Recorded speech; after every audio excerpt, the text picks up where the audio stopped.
রাধা, বটবৃক্ষের বীজ সর্ষের দানার থেকেও ছোট হয়, কিন্তু যখন তা নিজের রূপ ধারণ করে তখন তা বিশাল বৃক্ষের আকার ধারণ করে, যা সহস্র বছর ধরে বেঁচে থাকে, ছায়া প্রদান করে, পাখিদের আশ্রয় প্রদান করে আর দেয় পথচারীদের বিশ্রাম করার স্থান।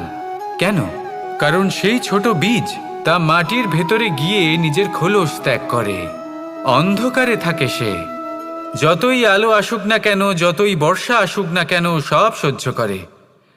আর তারপরে একটা চারা গাছ অঙ্কুরিত হয়, তারপর ধীর গতিতে একটা বিশাল বৃক্ষতে পরিণত হয়।